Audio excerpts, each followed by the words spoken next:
Hey Lexus folks, question. I have a 2013 Lexus ES350 V6 and I'm having noise when I'm driving, and it starts at probably 30 miles an hour and gets worse as you go faster. I've balanced the wheels, rotated the wheels, that doesn't do anything.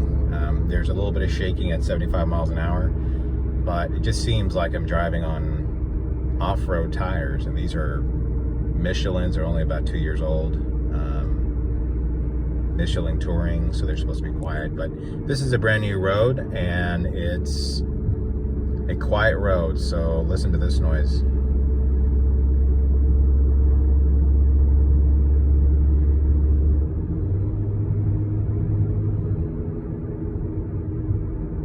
See?